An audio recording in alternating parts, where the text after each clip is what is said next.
करेगी उसको फीवर है। इसका बेटा बातें नहीं बेटा, हैं? बातें नहीं, पर्सनल बातें करनी है तो फोन करके बात कर लेना, ग्रुप पे बात कर भैया मैं आपको बता रही हूँ। लेना। क्या बता रही है? मेरे तक तो आवाज ही नहीं पहुंच रही तेरी। मैं कह रही हूँ लावण्या को फीवर है, वो ज्वाइन नहीं करेगी शायद। अच्छा अच्छा, ये तू मुझे बता रही है। तू तो नाराज थी, हाँ, तू बात कैसे कर रही है? वो तो मैं लावण्या का बता रही थी, मैं आपसे वैसे अब भी नाराज हूँ। अच्छा चल ठीक है, चलो स्टार्ट करते हैं बेटा। देखो, वैसे लास्ट क्लास में मैंने एम्पियर सर्किटल लॉ बताया था, ठीक है। उससे पहले वाली प्रीवियस क्लास में जो है मैंने बार्ट सावर्ट लॉ बताया था। तो एम्पियर सर्किटल लॉ पे हम एक डेरिवेशन कर रहे थे।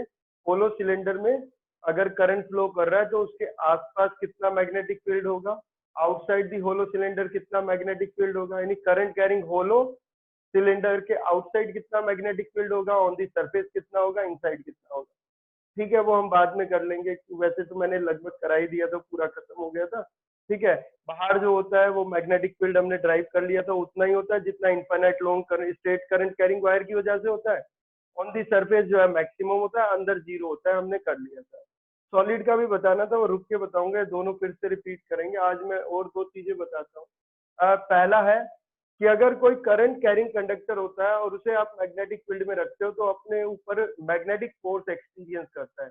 कोई भी करंट कैरिंग कंडक्टर अगर यूनिफॉर्म मैग्नेटिक फील्ड में होगा तो वो क्या एक्सपीरियंस करेगा? मैग्नेटिक फोर्स एक्सपीरियंस करता है। अगर कोई चार्ज पार्टिकल मैग्नेटिक फील्ड में मूव करता है तो अपने ऊपर क्या एक्सपीरियंस करता है? मैग्नेटिक फोर्स एक्सपीरियंस करता है। तो करंट कैरिंग कंडक्टर के अंदर कौन मूव कर रहे होते हैं? फ्री इलेक्ट्रॉन्स मूव कर रहे होते हैं।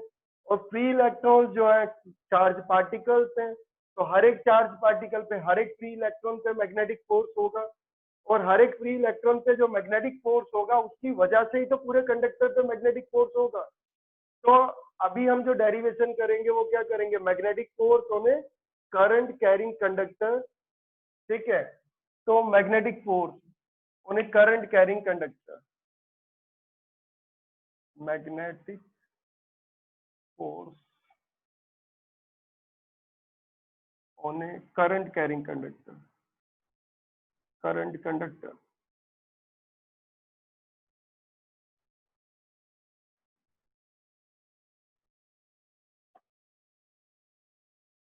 तो इसमें देखते हैं बेटा, magnetic force on a current carrying conductor या करंट कंडक्टर। इसमें हम देखते हैं, एक कंडक्टर लेते हैं। आपको मैंने एक चीज तो बताई थी, अगर कोई चार्ज पार्टिकल है हमारे पास, अगर कोई चार्ज पार्टिकल है हमारे पास और वो मैग्नेटिक फील्ड में मूव कर रहा है तो उस पर फोर्स लगता है। मैंने आपको बताया था, मान लो ये एक चार्ज पार्टिकल है, इस पे कितना चार्ज है? प्लस क्यू चार्ज है, ठीक है। और ये मूव कर रहा है, ये मूव कर रहा है इस डायरेक्शन में, किस वेलोसिटी से? v वेलोसिटी से। ये वेलोसिटी वेक्टर हो गया, क्या हो गया? Velocity vector. तो ये क्या है भाई? ये पार्टिकल है। कैसा पार्टिकल है? चार्ज पार्टिकल है, पॉइंट चार्ज है ये, ठीक है। किस कंडीशन में है? मोशन की कंडीशन में है। किस वेलोसिटी से मोशन कर रहा है? v वेलोसिटी से मोशन कर रहा है। वेलोसिटी वेक्टर की डायरेक्शन ये रही, वेलोसिटी वेक्टर की डायरेक्शन ये, ठीक है। और मैग्नेटिक फील्ड है, मान लो यहाँ आसपास जो है कमरे में मैग्नेटिक फील्ड है। कैसा मैग्नेटिक फील्ड है? कांस्टेंट मैग्नेटिक फील्ड है, यानी यूनिफॉर्म मैग्नेटिक फील्ड है। मैग्नेटिक फील्ड इस डायरेक्शन में, मैग्नेटिक फील्ड इस डायरेक्शन में है। कितना मैग्नेटिक फील्ड है? मैग्नेटिक फील्ड को बी से डिनोट करते हैं, तो मैग्नेटिक फील्ड हो गया। किससे डिनोट कर रहे हैं हम? बी से डिनोट कर रहे हैं। तो बी आपका क्या है बेटा? मैग्नेटिक फील्ड है, वेक्टर क्वांटिटी है। वी आपका वेलोसिटी है, वेलोसिटी वेक्टर है, ये रहा। तो मैग्नेटिक फील्ड और वेलोसिटी के बीच में जो एंगल है वो थीटा है। तो हमने एक चीज पढ़ी थी बेटा, इस पे फोर्स लगता है, आपको पता है फोर्स लगता है v क्रॉस v। क्या लगता है? v cross v। तो अगर हम फोर्स देखेंगे तो देखो, v ये रही डायरेक्शन, ये वेलोसिटी वेक्टर की डायरेक्शन है। ये किसकी डायरेक्शन है? ये वेलोसिटी वेक्टर की डायरेक्शन है। और ये किसकी डायरेक्शन है? मैग्नेटिक फील्ड की डायरेक्शन है। ये मैग्नेटिक फील्ड की डायरेक्शन है, ये वेलोसिटी वेक्टर की डायरेक्शन है। तो v क्रॉस v, तो फोर्स किधर आएगा? आउटसाइड नॉर्मल आएगा, बोर्ड के क्या आएगा? Outside normal. तो ये मैग्नेटिक फोर्स होगा, आउटसाइड नॉर्मल होगा। ये वेलोसिटी वेक्टर है, ये वेलोसिटी वेक्टर, और ये मैग्नेटिक फील्ड, ये मैग्नेटिक फील्ड। तो v क्रॉस b बोर्ड के परपेंडिकुलर आया, तो आउटसाइड नॉर्मल ये जो थंब की डायरेक्शन है ये मैग्नेटिक फोर्स की डायरेक्शन है। मैग्नेटिक फोर्स जो होगा वो कितना होगा, तो ये मैग्नेटिक फोर्स होगा बाहर की तरफ। तो मैग्नेटिक फोर्स जो होता है आपको पता है करंट कैरिंग कह रहा सॉरी चार्ज पार्टिकल अगर मैग्नेटिक फील्ड में क्या कर रहा होता है, मूव कर रहा होता है। यूनिफॉर्म मैग्नेटिक फील्ड में अगर कोई चार्ज पार्टिकल मोशन कर रहा है किसी यूनिफॉर्म वेलोसिटी से किसी पर्टिकुलर डायरेक्शन में, तो उस पर जो फोर्स लगता है वो लगता था, हमने पढ़ा था पहले, q v B sine theta. Q v B sine theta ये हमारा होता है फोर्स। हमने इसको पहले निकाल ड्राइव करना नहीं था, इसकी डेरिवेशन नहीं थी, हमने पहले भी समझा था, पढ़ा था। इसको डायरेक्ट हम याद भी कर लेंगे और ये हम डायमेंशनल एनालिसिस से भी निकाल सकते हैं, ठीक है। एक्सपेरिमेंटली भी निकाल सकते हो कि फोर्स डायरेक्टली प्रोपोर्शनल होता है चार्ज के, फोर्स डायरेक्टली प्रोपोर्शनल होता है वेलोसिटी के, फोर्स डायरेक्टली प्रोपोर्शनल है magnetic field force directly proportional है साइन थीटा के, ठीक है। तो force directly proportional charge Q, force directly proportional velocity, force directly proportional magnetic field, force directly proportional sine theta. Equality लगाते हैं तो एक कांस्टेंट लगाते थे के की वैल्यू एक्सपेरिमेंटली क्या आती थी, 1 आती थी, तो हमने वहां से भी निकाल सकते हैं, डायमेंशनली भी निकाल सकते हैं, वैसी डेरिवेशन तो नहीं है, ठीक है। अब तो जो मैग्नेटिक फोर्स लगेगा चार्ज पार्टिकल पे, अगर कोई भी charge particle uniform magnetic field में मोशन कर रहा है तो उस पर मैग्नेटिक फोर्स लगता है और वो मैग्नेटिक फोर्स होता है q v B sine theta. अगर ये तो स्केलर फॉर्म में फोर्स की वैल्यू है और फोर्स की डायरेक्शन हो जाएगी आउटवर्ड नॉर्मल। लेकिन अगर वेक्टर फॉर्म में लिखना है तो वेक्टर फॉर्म में भी आप लिख सकते थे इसको। तो वेक्टर फॉर्म में आप लिख सकते हो जो फोर्स होता है q v B sine theta था। ध्यान देना वेलोसिटी, चार्ज एक स्केलर क्वांटिटी होती है पर वेलोसिटी वेक्टर है, मैग्नेटिक फील्ड भी वेक्टर है, फोर्स भी वेक्टर है। और साइन थीटा है तो कैसा प्रोडक्ट होगा, क्रॉस प्रोडक्ट। इसका मतलब जो मैग्नेटिक फोर्स होता है वो होता है क्यू वी क्रॉस बी। तो ये वेक्टर फॉर्म होती है इसकी। कौन सी फॉर्म होती है, वेक्टर फॉर्म होती है। वेक्टर फॉर्म इसकी होगी वी क्रॉस बी के कितने टाइम्स, क्यू टाइम्स, क्यू क्या है, चार्ज, ये मैग्नेटिक फोर्स होता है। वी है velocity of charge particle, B है यूनिफॉर्म मैग्नेटिक फील्ड यानी मैग्नेटिक फील्ड हो गया, क्यू क्या हो गया बेटा, चार्ज हो गया, अमाउंट ऑफ चार्ज, और एफ क्या है, मैग्नेटिक फोर्स है, ठीक है। तो ये वेक्टर फॉर्म है, स्केलर फॉर्म है। डायरेक्शन हम कभी भी निकालेंगे तो वी क्रॉस बी से ही निकाल लेंगे, वी क्रॉस बी। वी की तरफ हथेलियों को रखोगे और क्रॉस कर दोगे मैग्नेटिक फील्ड की तरफ, तो थंब डायरेक्शन बता रहा है, तो मैग्नेटिक फोर्स किधर आएगा, आउटवर्ड नॉर्मल आता है, ठीक है। ये हम यूज करेंगे करंट कैरिंग कंडक्टर में भी यूज करेंगे इसको हम। तो हम देखते हैं कंडक्टर में क्या होता है। अब आप अपने टॉपिक पे आ जाते हैं। Magnetic force on a current carrying conductor when kept in a uniform magnetic field. पूरी स्टेटमेंट है, उतना लंबा क्या लिखना, सीधा लिख दिया कि force on a current conductor when kept in a magnetic field. तो उस हिसाब से हम देखते हैं, यानी हम मैग्नेटिक फोर्स निकालना चाहते हैं, किस पे निकालना चाहते हैं, करंट कैरिंग कंडक्टर पे निकालना चाहते हैं। हमारा करंट कैरिंग कंडक्टर कहाँ पड़ा हुआ है, यूनिफॉर्म मैग्नेटिक फील्ड में पड़ा हुआ है। एक मान लिया एक जगह है, ये एक कमरा है, ठीक है। इस रूम के अंदर क्या है, मैग्नेटिक फील्ड है। कैसा मैग्नेटिक फील्ड है, यूनिफॉर्म मैग्नेटिक फील्ड है, कांस्टेंट मैग्नेटिक फील्ड है। उसमें क्या रखा हुआ है, करंट कैरिंग कंडक्टर रखा हुआ है, उस पर क्या निकालना चाहते हैं हम, मैग्नेटिक फोर्स निकालना चाहते हैं। तो आप एक चीज समझो, एक चीज आप ऐसे समझो कि मान लो एक प्लास्टिक की पाइप है और प्लास्टिक की पाइप में से अभी एयर फ्लो कर रही है, और प्लास्टिक की पाइप को अगर मैं मैग्नेटिक फील्ड में रखूंगा तो प्लास्टिक की पाइप पे फोर्स लगेगी, नहीं फोर्स लगेगी, क्योंकि जो एयर पार्टिकल्स है वो मैग्नेटिक पार्टिकल्स नहीं है, ठीक है। वो यानी आयरन के पार्टिकल्स नहीं है, तो उन पर कोई मैग्नेटिक फोर्स नहीं लगेगा, ठीक है। लेकिन अगर इसको थोड़ा ऐसे समझ के देखो कि एक पाइप है और उसके अंदर एयर फ्लो करने की बजाय मैं वाटर फ्लो कराऊं, और वो पाइप किस में रखी है, मैग्नेटिक फील्ड में रखी है, तो भी उसमें कोई मैग्नेटिक फोर्स नहीं लगेगा। लेकिन एक काम करते हैं, अब जो वाटर उसमें फ्लो कर रहा है पाइप में, उसके अंदर आप ना आयरन का पाउडर डाल दो, आयरन का पाउडर डाल दो। जैसे सैंड वाला वाटर किसी पाइप में से फ्लो करता है, ऐसे समझो आयरन पाउडर का वाटर क्या कर रहा है, आयरन पाउडर का वाटर के अंदर सस्पेंशन उसमें से पास कर रहा है पाइप में से। तो अब ध्यान देना क्या होगा, अब प्लास्टिक के पाइप पे फोर्स लगेगा। क्यों लगेगा, क्योंकि हर एक पार्टिकल जो आयरन के हैं उन पे मैग्नेटिक फोर्स लगेगा और वो सारे पाइप के अंदर है, तो वो सब भी क्या करेंगे, बाहर निकलने की कोशिश करेंगे। मैग्नेटिक फोर्स उनको खींचेगा, तो वो मैग्नेटिक फोर्स उनको बाहर निकालने की कोशिश करेगा। लेकिन क्या है, वो तो पाइप के अंदर है, तो पाइप पे क्या लगाएंगे, वो पार्टिकल्स फोर्स लगाएंगे। यानी हर एक पार्टिकल पे जितना फोर्स लगेगा, मान लिया उसमें 10,000 पार्टिकल आयरन पार्टिकल्स हैं, तो सब पे जितना फोर्स लग रहा है उतना फोर्स पाइप पे लग रहा होगा मैग्नेटिक। सेम यहाँ पे भी समझो कि अगर कोई चार्ज पार्टिकल मूव कर रहा है और वो मैग्नेटिक फील्ड में मूव करेगा, तो उसमें मैग्नेटिक फोर्स लग रहा है। तो इस चीज को ऐसे समझो कि हमारी जो कंडक्टिंग वायर होती है उसके अंदर फ्री इलेक्ट्रॉन्स होते हैं, और फ्री इलेक्ट्रॉन्स ही मूव करते हैं, और फ्री इलेक्ट्रॉन्स हमारे चार्ज पार्टिकल्स होते हैं। फ्री इलेक्ट्रॉन्स हमारे चार्ज पार्टिकल्स हैं, करंट कैरियर्स हैं। तो फ्री इलेक्ट्रॉन्स मूव कर रहे हैं मतलब चार्ज पार्टिकल मूव कर रहे हैं, तो हर एक फ्री इलेक्ट्रॉन पे क्या लगेगा बेटा, मैग्नेटिक फोर्स लगेगा। जितने भी कंडक्टर के अंदर फ्री इलेक्ट्रॉन्स होंगे सभी के ऊपर क्या लगेगा, मैग्नेटिक फोर्स लगेगा, क्योंकि वो एक चार्ज पार्टिकल और मैग्नेटिक फील्ड में मूव कर रहे हैं। तो फ्री इलेक्ट्रॉन कंडक्टर को छोड़ तो सकते नहीं, बाहर तो आ नहीं सकते, तो इन फ्री इलेक्ट्रॉन्स की वजह से पूरे कंडक्टर पे फोर्स लगेगा। मान लो 10,000 फ्री इलेक्ट्रॉन्स है, तो एक फ्री इलेक्ट्रॉन पे जितना फोर्स लग रहा है उसके 10,000 टाइम्स कंडक्टर पे क्या लगेगा, फोर्स लगेगा, मैग्नेटिक फोर्स लगेगा। तो सेम है, इसको समझ लेते हैं। डेरिवेशन बड़ी सिंपल है, ठीक है। ये मैंने एक कंडक्टर बना रहा हूँ, कंडक्टर मतलब एक कंडक्टिंग वायर है, और आपको पता है कंडक्टर आपका सिलेंड्रिकल होता है। कैसा होता है, सिलेंड्रिकल होता है। तो ये आपका कंडक्टर है, और कंडक्टर कैसा होता है बेटा, सिलेंड्रिकल होता है। तो ये कंडक्टर वैसे तो बहुत सारी शेप के पॉसिबल हो सकते हैं, पर मोस्टली जितनी भी वायर होती है वो सारी सिलेंड्रिकल होती है, ठीक है। तो ये सिलेंड्रिकल है। तो सिलेंडर, ठीक है, जैसे कॉपर की वायर हो सकती है ये, तो मान लो कॉपर की ही वायर, किसकी वायर है, कॉपर की वायर।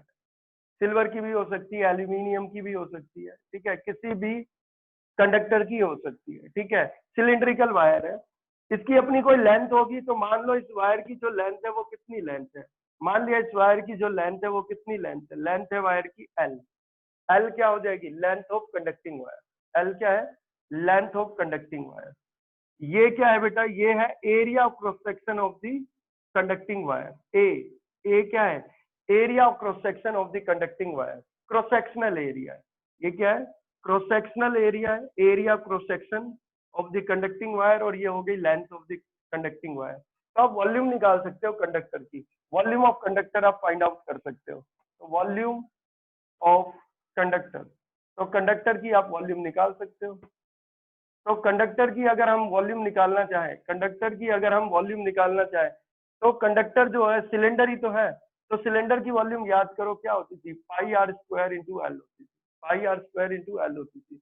आर आपका रेडियस होता है कंडक्टिंग वायर का, आर क्या होता है, रेडियस होता है वायर का, ठीक है, यानी डायमीटर का हाफ होता है, रेडियस है, तो ये रेडियस है। तो अगर हम देखेंगे तो रेडियस है, तो ये रेडियस सिलेंडर का भी हुआ, तो पाई आर स्क्वायर इंटू एल होता था ना वॉल्यूम, क्योंकि सिलेंड्रिकल वायर है, सिलेंडर ही तो है। तो एरिया ऑफ क्रॉस सेक्शन जो होता है वो पाई आर स्क्वायर के ही तो बराबर होता है। एरिया ऑफ क्रॉस सेक्शन किसके बराबर होता है, पाई आर स्क्वायर के ही बराबर होता है। तो पाई आर स्क्वायर आपका क्या हो जाएगा, एरिया ऑफ क्रॉस सेक्शन हो जाएगा। तो ये एरिया ऑफ क्रॉस सेक्शन हो गया, area of cross section into में क्या हो गया, लेंथ हो गया। वॉल्यूम ऑफ कंडक्टर को आप कुछ भी लिख सकते हो, तो मान लो वॉल्यूम ऑफ कंडक्टर को मैं कैपिटल वी से डिनोट कर रहा हूँ, तो ये वॉल्यूम ऑफ कंडक्टर हो गई, कितनी हो गई, area of cross section into में क्या हो गया, लेंथ हो गया, ठीक है। अब हम इसके अंदर देखते हैं, एक और चीज देखते हैं, इसके अंदर वैसे तो कितने फ्री इलेक्ट्रॉन्स होंगे, इसके अंदर बहुत सारे फ्री इलेक्ट्रॉन्स होंगे, ध्यान देना, वैसे इलेक्ट्रॉन्स तो बहुत सारे होंगे, पर सभी इलेक्ट्रॉन्स फ्री नहीं होते। कंडक्टर के अंदर बहुत सारे इलेक्ट्रॉन्स होते हैं, ठीक है, पर सारे फ्री नहीं होते, ठीक है। और जो फ्री इलेक्ट्रॉन्स होते हैं वो इलेक्ट्रिसिटी कंडक्ट करते हैं, वो करंट कैरियर्स होते हैं, वो मोशन करते हैं, कंडक्टर के अंदर ही फ्लो करते हैं, ठीक है। किस वेलोसिटी से फ्लो करते हैं, ड्रिफ्ट वेलोसिटी से वो मोशन करते हैं, ठीक है, टुवर्ड्स पॉजिटिव टर्मिनल, ठीक है। तो उस हिसाब से अगर हम देखें तो कितने नंबर ऑफ फ्री इलेक्ट्रॉन्स है, तो कैपिटल एन, तो कैपिटल एन जो है वो है total number of free electrons inside the conductor, total number of free electrons inside the conductor. Total number of free electrons. Total number of free electrons inside the conductor. ये capital N, ठीक है। एक और होता है small N होता है, अगर हम देखें तो स्मॉल एन भी होता है। तो स्मॉल एन होता है नंबर डेंसिटी होती है, क्या होती है, नंबर डेंसिटी होती है। तो स्मॉल एन आपका नंबर डेंसिटी होती है, इसे नंबर डेंसिटी भी बोलते हैं, नंबर डेंसिटी। और इसको हम एक और चीज बोलते हैं, इसे नंबर डेंसिटी बोलो या आप बोल सकते हो number of free electrons per unit volume. क्या होता है, number of free electrons per unit volume, number of free electrons per unit volume, per unit volume, ये होता है, ये number of free electrons per unit volume, यही है। तो हम इसको कैसे निकाल सकते हैं, total number of free electrons को, total number of free electrons को हम डिवाइड कर देते हैं किससे, वॉल्यूम ऑफ कंडक्टर से डिवाइड कर देते हैं, वॉल्यूम ऑफ कंडक्टर से डिवाइड करते हैं। तो कंडक्टर के अंदर total number of free electrons कितने हैं, उनको किससे डिवाइड कर दो, वॉल्यूम ऑफ कंडक्टर से डिवाइड कर दो, क्या मिल जाती है बेटा, नंबर डेंसिटी मिल जाती है। Total number of free electrons जो है, total number of free electrons कितने हो जाएंगे, total number of free electrons हमारे हैं कैपिटल एन, ये total number of free electrons हो गए इनसाइड द कंडक्टर। और वॉल्यूम ऑफ कंडक्टर आपकी कितनी है, वॉल्यूम ऑफ कंडक्टर आपकी क्या हो गई, वी हो गई, ये वॉल्यूम ऑफ कंडक्टर हो गई, ठीक है, वी हो गई वॉल्यूम ऑफ कंडक्टर। और वॉल्यूम कंडक्टर की है area into length, area of cross section into length, तो वॉल्यूम कंडक्टर की हो जाएगी A into L, area into length. तो यहाँ अगर क्रॉस मल्टीप्लाई कर दो, तो इधर क्रॉस मल्टीप्लाई कर दो, इसको ले आओ, कितना हो जाएगा, एन तो आपकी क्या है, नंबर डेंसिटी है, जिसे क्या बोलते हैं, number of free electrons per unit volume. तो ए एल इधर आ जाएगा, तो एन ए एल ये आपका आ जाएगा total number of free electron. तो total number of free electrons capital N थे, और total number of free electrons किसके बराबर आए, N A L, N number density, number of free electrons per unit volume, A area of cross section और L length, ये दोनों multiply होके वैसे तो क्या है, ये वॉल्यूम ही है, एरिया इंटू लेंथ क्या थी, ये वॉल्यूम थी। यानी नंबर डेंसिटी को वॉल्यूम से मल्टीप्लाई करेंगे तो total number of free electrons आ जाएंगे। Number of free electrons per unit volume को किससे मल्टीप्लाई करेंगे, वॉल्यूम ऑफ कंडक्टर से मल्टीप्लाई करेंगे तो क्या आएंगे, नंबर ऑफ फ्री इलेक्ट्रॉन्स आएंगे, total number of free electrons. और वॉल्यूम क्या है, area of cross section into में क्या है, लेंथ है, यही है। तो एक चीज तो हमें मिल गई, क्या मिल गया, एन इक्वल टू किसके बराबर हो गया, एन ए एल। और ये हमें पता है क्या क्या चीजें हैं, ठीक है, area of cross section, L length of the conductor है, एन है नंबर डेंसिटी यानी number of free electrons per unit volume, unit volume में कितने नंबर ऑफ फ्री इलेक्ट्रॉन्स है, और एन है total number of free electrons inside the conductor. अब इसके अंदर मान लो अब हम टर्मिनल लगा देते हैं, मान लिया मैंने किसी एक को, इसको नेगेटिव टर्मिनल से कनेक्ट कर दिया, इसको पॉजिटिव टर्मिनल से कनेक्ट कर दिया, बैटरी के नेगेटिव टर्मिनल से कनेक्ट कर दिया, बैटरी के पॉजिटिव टर्मिनल से कनेक्ट कर दिया। तो आपको पता है इसके अंदर बेटा क्या है, इलेक्ट्रॉन्स है, कौन से, फ्री इलेक्ट्रॉन्स है। ये फ्री इलेक्ट्रॉन्स किसकी तरफ ड्रिफ्ट करेंगे, ये फ्री इलेक्ट्रॉन्स ड्रिफ्ट करेंगे, क्या करेंगे, ड्रिफ्ट करेंगे किसकी तरफ, पॉजिटिव टर्मिनल की तरफ क्या करेंगे, ड्रिफ्ट करेंगे। किसकी तरफ ड्रिफ्ट करेंगे, पॉजिटिव टर्मिनल की तरफ क्या करेंगे, ये ड्रिफ्ट करेंगे।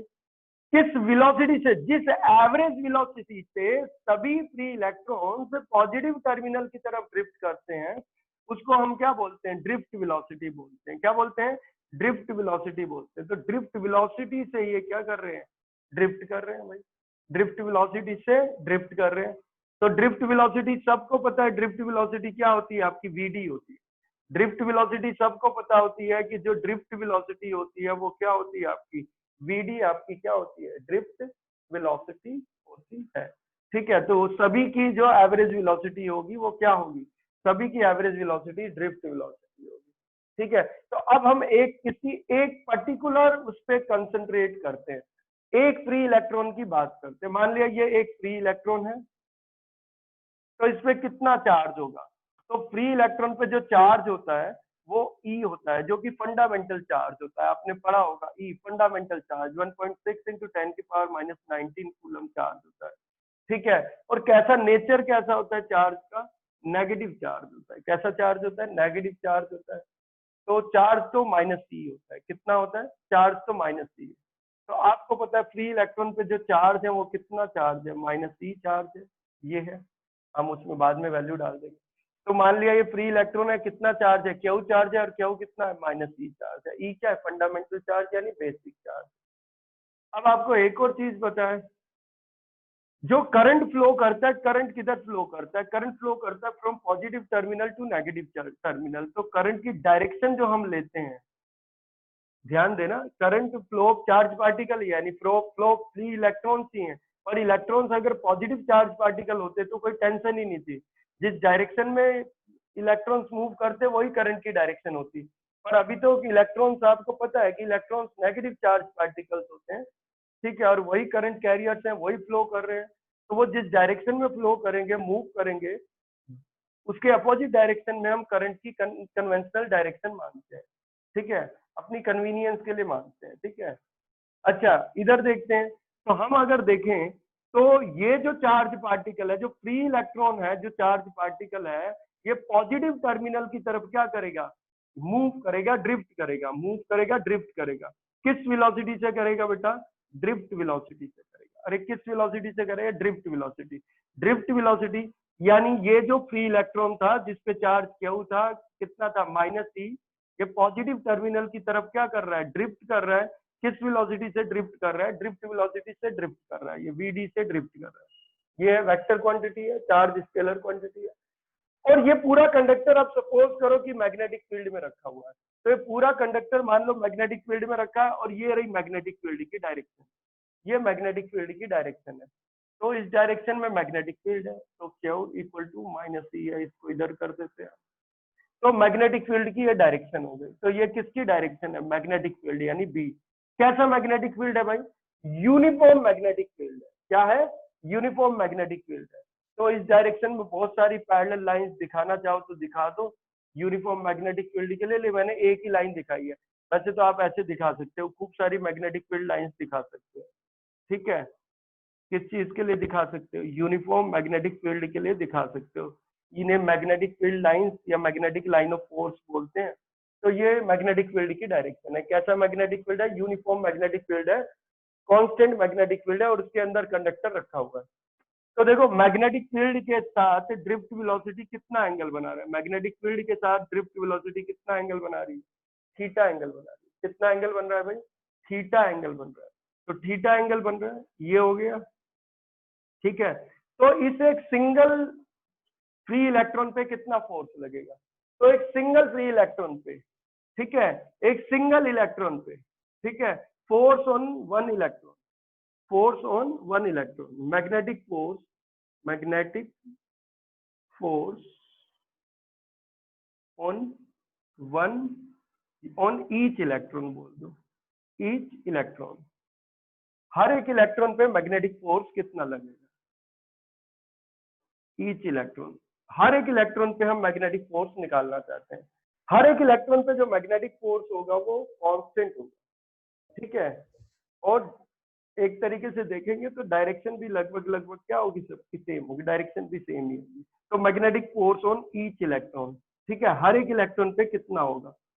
तो मैग्नेटिक फोर्स जो हर एक इलेक्ट्रॉन पे है वो मान लो, उसको मान लेते हैं हम स्मॉल एफ, फोर्स ही है।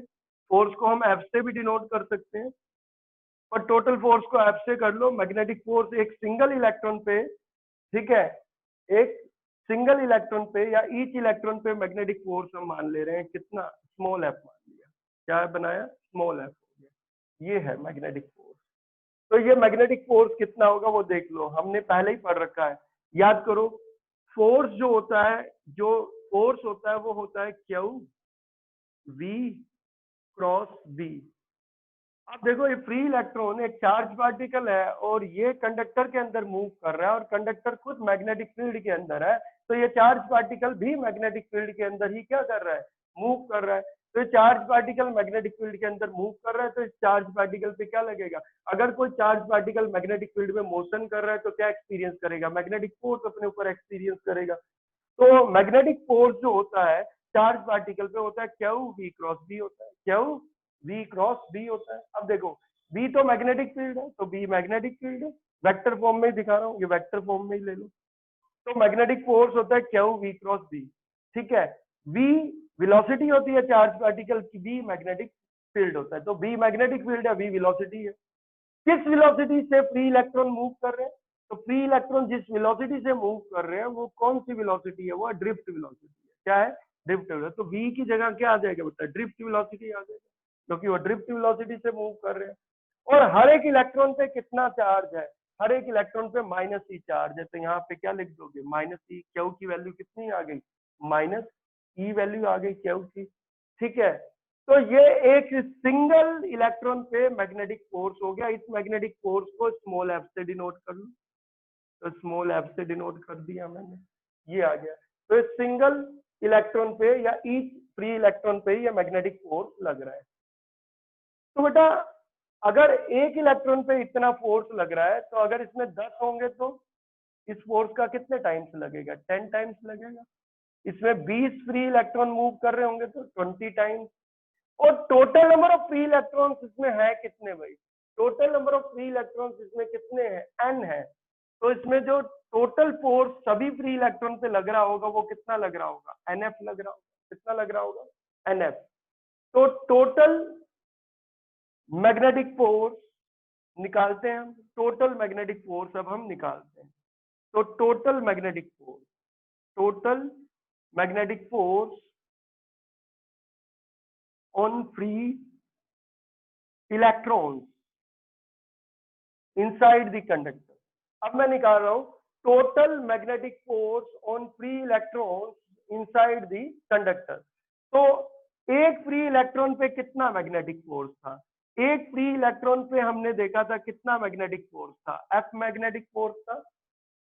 अगर 2 फ्री इलेक्ट्रॉन होते तो 2f होता, 3 होते तो 3f। Total number of free electron conductor के अंदर कितने हैं भाई जो मूव कर रहे हैं? n है। तो टोटल मैग्नेटिक फोर्स जो फ्री इलेक्ट्रॉन्स पे होगा वो कितना हो जाएगा? nf हो जाएगा। कितना हो जाएगा? nf हो जाएगा। तो ये nf हो गया, ठीक है। ये टोटल मैग्नेटिक फोर्स हो जाएगा फ्री इलेक्ट्रॉन्स पे इनसाइड द कंडक्टर। और सभी फ्री इलेक्ट्रॉन्स पे जितना मैग्नेटिक फोर्स लग रहा है वही फोर्स ही तो कंडक्टर पे लग रहा है, वही फोर्स तो कंडक्टर पे लग रहा है। तो मैग्नेटिक फोर्स जो कंडक्टर पे लग रहा है वो किसके बराबर है? Total magnetic force on free electrons के बराबर है। तो magnetic force on the conductor, magnetic force जो कंडक्टर पे होगा वो कितना होगा? वो जितने भी फ्री इलेक्ट्रॉन्स इसमें है उन पे लगने वाला जो फोर्स है उसके बराबर होगा, यानी यही होगा nf होगा।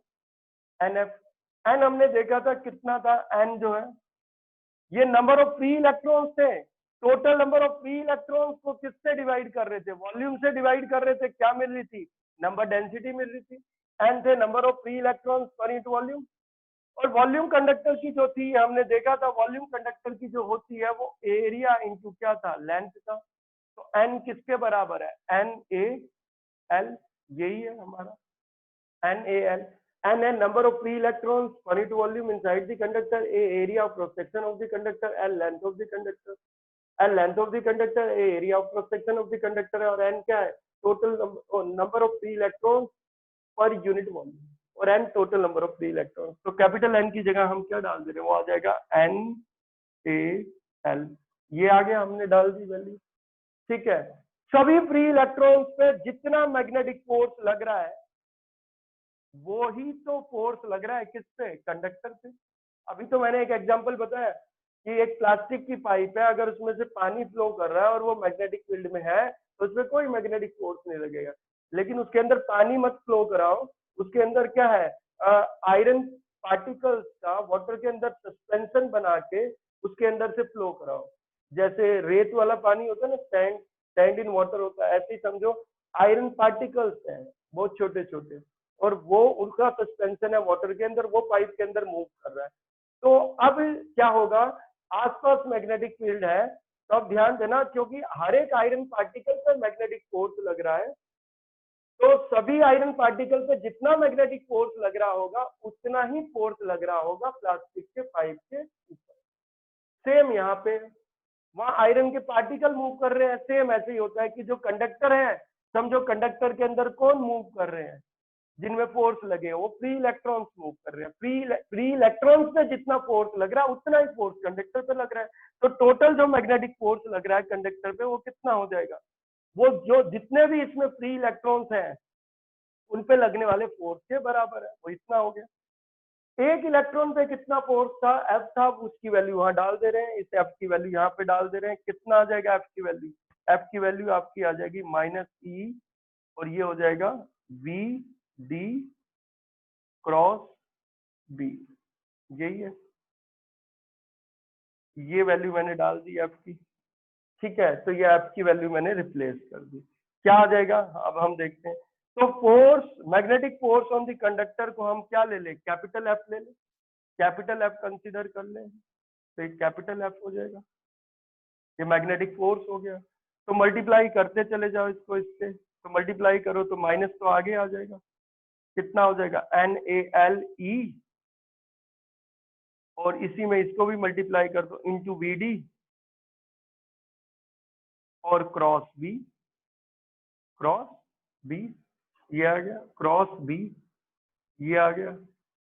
अब एक चीज समझो, अगर फ्री इलेक्ट्रॉन की ड्रिफ्ट वेलोसिटी इस डायरेक्शन में है, फ्री इलेक्ट्रॉन की ड्रिफ्ट वेलोसिटी इस डायरेक्शन में है, तो इसके अपोजिट डायरेक्शन में करंट की डायरेक्शन होगी।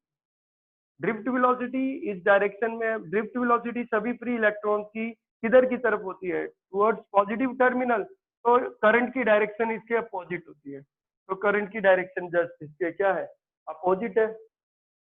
तो हमने एक चीज पढ़ रखी है बेटा, हमने एक चीज पढ़ रखी है कि करंट कैसी क्वांटिटी है, स्केलर है, करंट तो वेक्टर नहीं है। पर जो करंट एलिमेंट होता है ना, मैंने आपको बताया था करंट स्केलर होता है, पर IDL current element vector quantity है। तो बस यहाँ पे भाई, यहाँ पे छोटा कंडक्टर नहीं है जिसकी लेंथ डीएल हो, यहाँ तो बड़ा कंडक्टर है जिसकी लेंथ क्या है, पूरी एल है। तो आईडीएल लिखने की बजाय क्या लिख देंगे हम, आई एल। तो आई एल भी क्या है, आई इंटू एल एक क्या है बेटा, वेक्टर क्वांटिटी है, और ये करंट एलिमेंट होता है, क्या बोलते हैं इसे, करंट एलिमेंट बोलते हैं। तो ये करंट एलिमेंट है, करंट एलिमेंट, करंट एलिमेंट होता है करंट इंटू में लेंथ, और इस पे एरो दिखाएंगे क्योंकि ये वेक्टर क्वांटिटी है। सिर्फ करंट होता तो करंट तो स्केलर क्वांटिटी होता है, लेकिन जो करंट एलिमेंट होता है, याद करना, आपको मैंने बताया था बार्ट-सावर्त लॉ में कि आईडीएल ये करंट एलिमेंट है, वेक्टर क्वांटिटी। तो वो अलग बात है कि वहां एलिमेंट हम बहुत छोटा सा लेते थे, करंट एलिमेंट डीएल लेंथ का लेते थे, या एलिमेंट की लेंथ ज्यादा है, मान लो इसकी लेंथ अगर बहुत छोटा होता तो लेंथ डीएल होती, लेकिन लेंथ ज्यादा है तो इसलिए लेंथ एल है, यही हो गया। तो हम इसको आई एल लिख देंगे कि करंट एलिमेंट हो गया। तो करंट एलिमेंट ये होता है। तो एक और चीज समझते हैं, आपको अपने आप ही समझ आ जाएगा। आपको करंट और ड्रिफ्ट वेलोसिटी के बीच में एक रिलेशन हमने पढ़ा था, ठीक है, करंट और ड्रिफ्ट वेलोसिटी के बीच में रिलेशन पढ़ा था, हमने पढ़ा था चैप्टर 3 में, चैप्टर 3 में करंट और ड्रिफ्ट वेलोसिटी के बीच का रिलेशन देखते हैं। करंट जो होता है बेटा, करंट जो होता है वो बराबर होता है NaEVd, ये आपने पढ़ा था रिलेशन। N जो था वो क्या था, N था number of free electrons per unit volume, यानी number density of free electrons. A है area of cross section of the conductor था वहां, ई इलेक्ट्रॉनिक चार्ज था, एक इलेक्ट्रॉन पे कितना फंडामेंटल चार्ज है, और वीडी उसकी ड्रिफ्ट वेलोसिटी, ये करंट है। तो करंट डायरेक्टली प्रोपोर्शनल होता था ड्रिफ्ट वेलोसिटी से, हमने पढ़ा था, यही है। तो यहाँ पे एक चीज देखेंगे बेटा, ड्रिफ्ट वेलोसिटी तो वेक्टर क्वांटिटी है, करंट स्केलर क्वांटिटी है, तो अभी तो स्केलर फॉर्म में लिखा हुआ है। अगर मैं इसको वेक्टर फॉर्म में लिखना चाहूँ तो मैं एक काम करूंगा, मैं दोनों तरफ एल से मल्टीप्लाई कर दे रहा हूँ, लेंथ ऑफ द कंडक्टर से मल्टीप्लाई कर रहा हूँ, तो मैं इधर भी एल से मल्टीप्लाई कर रहा हूँ, मल्टीप्लाइड बाय एल, और इधर भी एल से मल्टीप्लाई कर रहा हूँ, मल्टीप्लाइड बाय एल। तो ये आई इंटू एल क्या हो जाएगा, आई एल हो जाएगा, और ये भी क्या हो जाएगा, इसमें मल्टीप्लाई हो जाएगा, इंटू एल हो जाएगा। यही है। अब एक और चीज, अब ये करंट एलिमेंट है और ये ड्रिफ्ट वेलोसिटी है। इसमें ध्यान देना, इसमें ड्रिफ्ट वेलोसिटी वेक्टर है, बाकी कोई वेक्टर नहीं, और इसमें करंट एलिमेंट वेक्टर है। तो करंट एलिमेंट ये वेक्टर क्वांटिटी है, और इसमें ड्रिफ्ट वेलोसिटी वेक्टर क्वांटिटी, यही है। तो ये हो गया, ये रिलेशन आ गया। अब एक और दिक्कत है भाई, जिस डायरेक्शन में करंट फ्लो करता है ड्रिफ्ट वेलोसिटी तो उसके अपोजिट डायरेक्शन में होती है। तो जिस डायरेक्शन में करंट एलिमेंट होगा, तो करंट एलिमेंट की डायरेक्शन, अगर करंट की डायरेक्शन इधर है, करंट की डायरेक्शन किधर है, positive to negative, positive to negative, तो करंट एलिमेंट की भी डायरेक्शन क्या होगी, इधर ही होगी, और ड्रिफ्ट वेलोसिटी की डायरेक्शन उसके अपोजिट है। तो हमें यहाँ पे क्या लगाना पड़ेगा, माइनस लगाना पड़ेगा। ये बता रहा है कि जिस डायरेक्शन में ड्रिफ्ट वेलोसिटी है उसके अपोजिट डायरेक्शन में क्या है, करंट एलिमेंट की डायरेक्शन। किसकी डायरेक्शन है, करंट एलिमेंट की डायरेक्शन है। तो ये रिलेशन एक होता है। फिर से समझो, इसमें जो कोई ज्यादा बड़ी चीज नहीं है।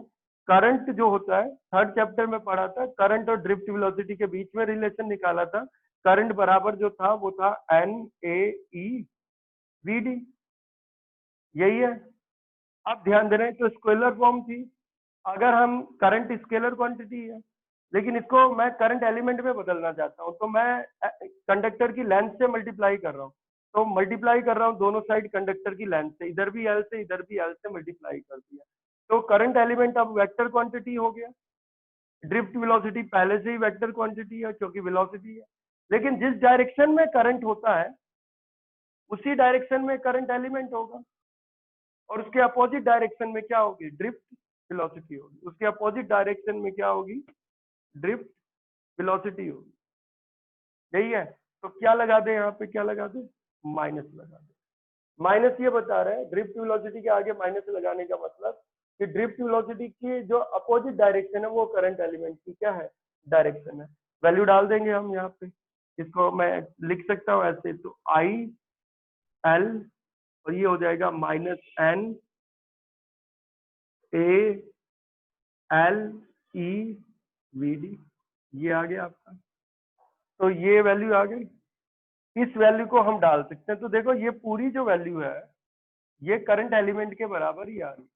ये पूरी वैल्यू जो है वो -NALEVD, ये किसके बराबर आ रही है, करंट एलिमेंट के बराबर आ रही है। तो ये पूरी वैल्यू को रिप्लेस कर देंगे और करंट एलिमेंट डाल देंगे IL, ये है। तो ये फोर्स मिल जाएगा, मैग्नेटिक फोर्स मिल गया किस पे, करंट कैरिंग कंडक्टर पे। तो करंट कैरिंग कंडक्टर पे जो मैग्नेटिक फोर्स होता है, करंट कैरिंग कंडक्टर पे जो मैग्नेटिक फोर्स होता है वो बराबर होता है किसके, IL क्रॉस B के, ये होता है IL क्रॉस B के। I होता है current inside the conductor, L होता है length of the conductor, cross product है, और ये मैग्नेटिक फील्ड। स्केलर फॉर्म में लिखना होता है तो स्केलर फॉर्म में आप ऐसे लिख सकते हो, F इक्वल टू क्या होगा, IL क्रॉस B है ना। स्केलर फॉर्म में लिखना चाहते हो, क्रॉस प्रोडक्ट हटाना चाहते हो, तो क्रॉस प्रोडक्ट हटाओगे तो क्या लगाओगे, साइन थीटा लगाओगे। क्या लगाओगे, साइन थीटा। और थीटा किसके बीच का एंगल होता है, अगर आप देखो तो थीटा किसके बीच का एंगल हो जाएगा। तो थीटा हम किसके बीच का एंगल निकालेंगे, ड्रिफ्ट वेलोसिटी के साथ तो ये था, तो ड्रिफ्ट वेलोसिटी के साथ तो इस डायरेक्शन में था। तो मान लो इसको मैंने थीटा ले लिया था, लेकिन अभी इसको मान लो मैं अल्फा ले लेता हूँ। क्या ले लेता हूँ, अल्फा ले लेता हूँ। तो अल्फा ले लिया, ठीक है। तो इसके अपोजिट डायरेक्शन में करंट है ना बेटा, इसके अपोजिट डायरेक्शन में क्या है, करंट है। तो इसके अपोजिट डायरेक्शन में तो करंट है, ये रहा करंट। तो करंट की डायरेक्शन नहीं होती, तो मैंने पहले ही बोला है, तो करंट एलिमेंट की होती है, तो IL लिख दूं, करंट एलिमेंट की डायरेक्शन, करंट एलिमेंट की डायरेक्शन। तो ये तो अल्फा था, तो इस साइड वाला जो एंगल होगा ये आपका थीटा, ये आपका क्या हो गया, थीटा। और ये तो ड्रिफ्ट वेलोसिटी है ही, चार्ज पार्टिकल क्यू। तो जो क्यू चार्ज पार्टिकल था एक चार्ज पार्टिकल था जिसपे चार्ज क्यू था, और वो जो चार्ज पार्टिकल था वो फ्री इलेक्ट्रॉन था, एक सिंगल फ्री इलेक्ट्रॉन था, और इस पे कितना चार्ज था, ई था जो फंडामेंटल था और नेगेटिव था, और उसकी ड्रिफ्ट वेलोसिटी इस डायरेक्शन में थी। कितनी ड्रिफ्ट वेलोसिटी थी, वीडी उसकी ड्रिफ्ट वेलोसिटी थी, वीडी उसकी ड्रिफ्ट वेलोसिटी थी। और मैंने आपको बताया है कि ड्रिफ्ट वेलोसिटी के साथ जो भी एंगल हो, मैंने पहले थीटा लिया था, ठीक है, पर ये थीटा, ये वो थीटा नहीं है, तो मैं उसको अल्फा ले लेता हूँ, ठीक है, क्योंकि थीटा हम करंट के साथ दिखाना चाह रहे हैं।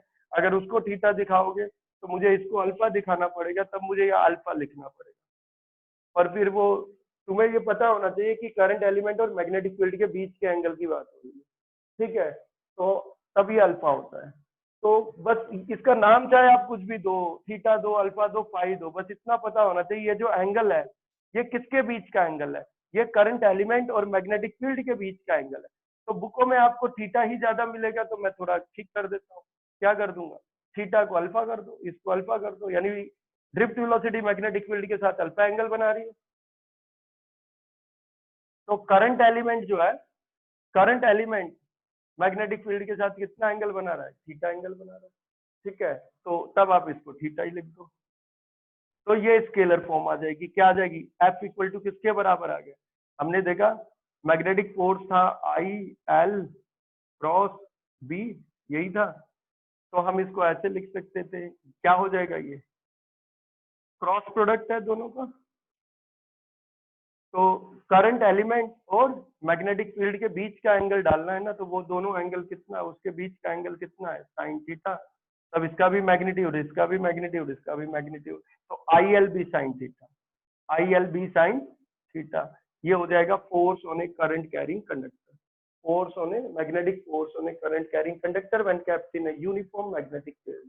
अगर कोई करंट कैरिंग कंडक्टर किसी यूनिफॉर्म मैग्नेटिक फील्ड में रखा हुआ है तो उस पर कितना मैग्नेटिक फोर्स लगेगा, आई एल क्रॉस बी या I L B sine theta. Theta angle है किसके बीच का एंगल है, थीटा एंगल है किसके बीच, मैग्नेटिक फील्ड और करंट एलिमेंट के बीच का एंगल है।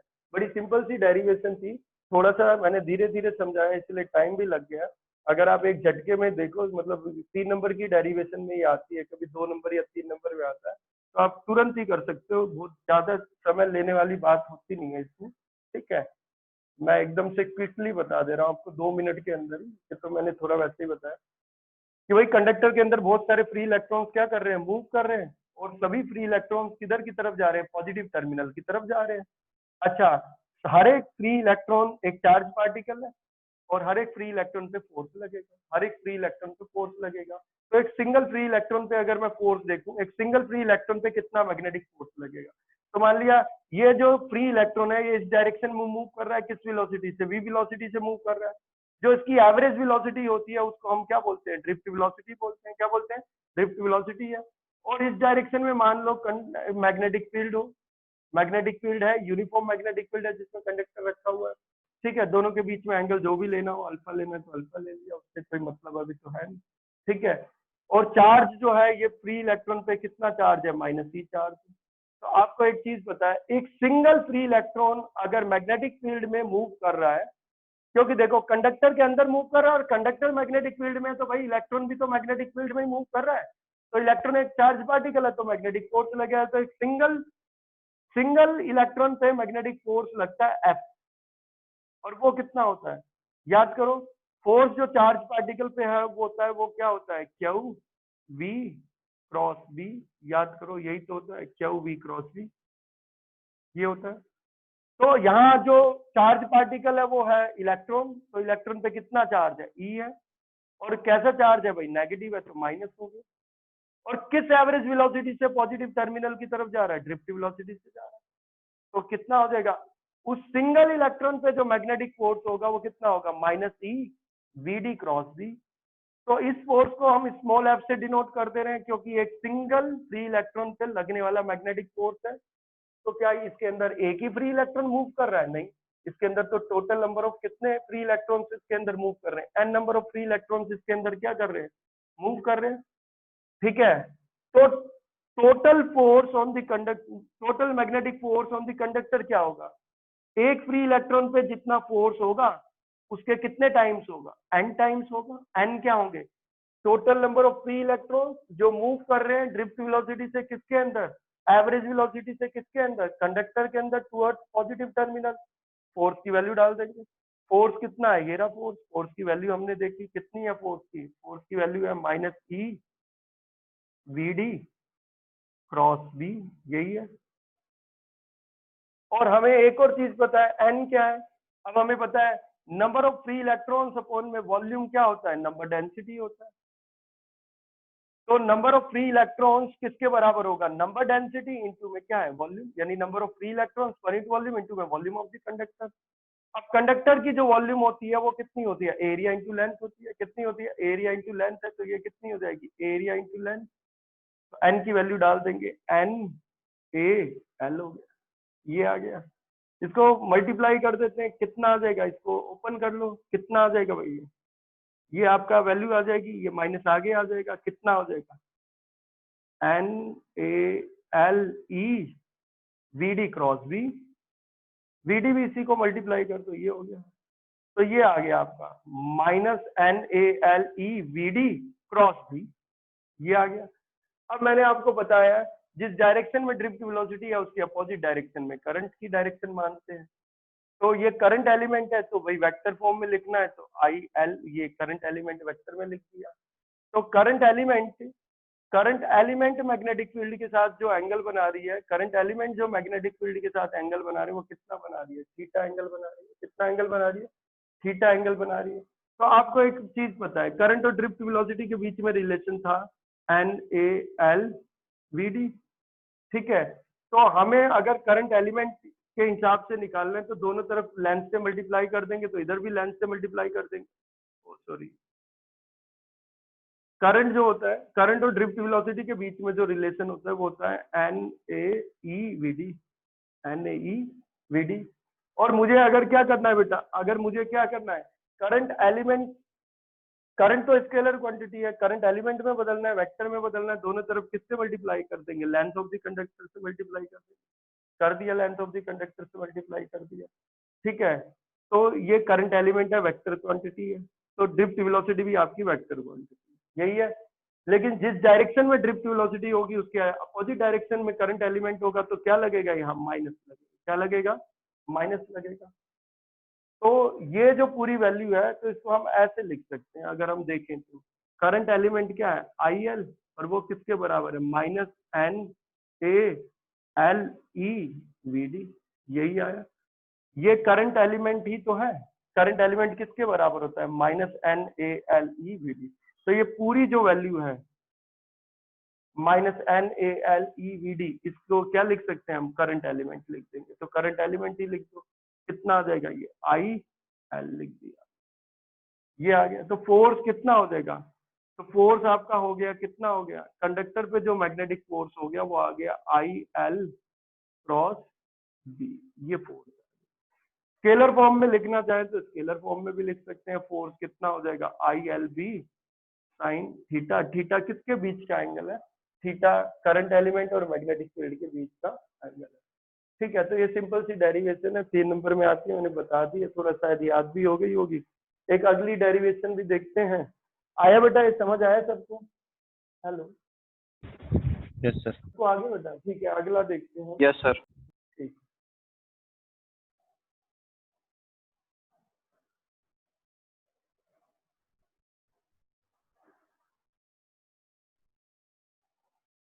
Motion of a charge particle in uniform magnetic field. अगर यूनिफॉर्म मैग्नेटिक फील्ड है तो उसमें चार्ज पार्टिकल का मोशन कैसा होगा, चार्ज पार्टिकल का मोशन कैसा होगा वो देखते हैं। तो मान लिया कोई चार्ज पार्टिकल है और वो यूनिफॉर्म मैग्नेटिक फील्ड के अंदर मूव कर रहा है और उसके परपेंडिकुलरली मूव कर रहा है। कैसे मूव कर रहा है, परपेंडिकुलरली मूव कर रहा है। Motion of charge particle, motion of charge particle